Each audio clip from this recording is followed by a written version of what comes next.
છોટાઉદેપુર જિલ્લામાં ઓરસંગ નદીના પટમાં મોટા પ્રમાણમાં ગેરકાયદે રેતી ખનન ચાલી રહ્યું છે અને ભૂમાફિયાઓ બેફામપણે રેતી ચોરી કરી સરકારની તિજોરીને તો નુકસાન પહોંચાડી જ રહ્યા છે, સાથોસાથ આસપાસના જળસ્ત્રોતોને પણ નુકસાન પહોંચાડી રહ્યા છે. બોડેલીના ગેડિયા ગામના લોકોએ ગેરકાયદે ખનન પ્રવૃત્તિ પર જનતા રેડ કરી હતી. ગેરકાયદે ખનનને કારણે ગેડિયા ગામના બોરકુવાના તળ ઊંડા જતા રહ્યા છે. પરિણામે પાણીનું સંકટ સર્જાયું છે. ગ્રામજનોએ તંત્રને અનેક રજૂઆત કરી છતાં પણ પરિણામ ન મળતા આખરે લોકોએ જનતા રેડ કરી હતી. જનતા રેડ દરમિયાન ગામ લોકોએ ખાણ ખનીજ વિભાગના અધિકારીનો સંપર્ક કર્યો હતો, તેમ છતાં અધિકારીઓએ સ્થળ પર હાજર રહેવા તસ્દી લીધી નહોતી. આખરે ગામના લોકોને પોલીસ બોલાવવી પડી હતી. બોરકુવામાં પાણી ખૂટી ગયા છે.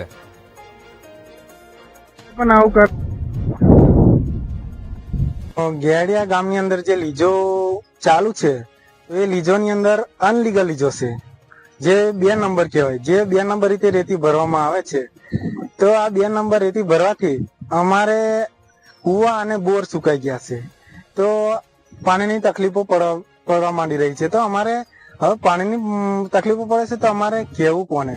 ત્યારે લીજો જે લીજ ધારકો ચલાવે છે એમને લીજ માફિયાઓ 2 નંબરમાં, તો અમારે એમ કેવું છે કે આટલું બધું ખોદકામ થાય છે, આટલું બધું ઊંડાણથી ખોદકામ કરે છે, તો અમારે કોને કેવું? લીજો અમારે બંધ કરાવવાની છે અને લીજો બંધ થવી જોઈએ. રાત્રે પણ ચાલે અને રાત્રે બી 10 થી 11 12 વાગ્યા લગન ચાલે છે અને રાત્રે પછી પાછા 3 વાગ્યા 3 સાડા 3 વાગ્યા પછી ચાલે છે અને આખો દિવસ ચાલે છે. પણ ખનીજ ખાતા વાળા કોઈ આવીને ચકાસણી કરતા નથી. તો હવે અમારે એ ખાતું એમને હોપેલું છે, તો કયા અધિકારીને અમારે હવે મળવું અને જવાબ?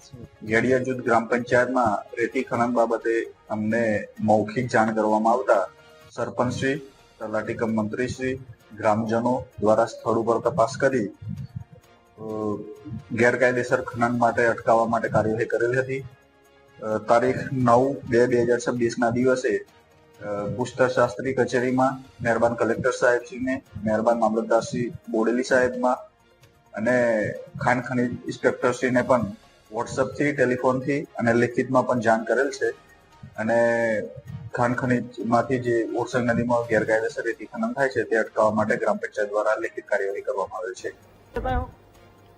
છોટાઉદેપુરનું આ ગેડિયા ગામ અને ત્યાંથી પસાર થઈ રહી છે ઓરસંગ નદી અને ત્યાંથી આ ખનન માફિયાઓ એ બે રોકટોક રેતીનું ખનન કરી રહ્યા છે. હવે જોવું રહ્યું કાર્યવાહી ક્યારે થાય છે. વારંવાર રજૂઆત કરી છે. ભૂમાફિયાઓ તરફથી શું હપ્તાઓ મળી રહ્યા છે?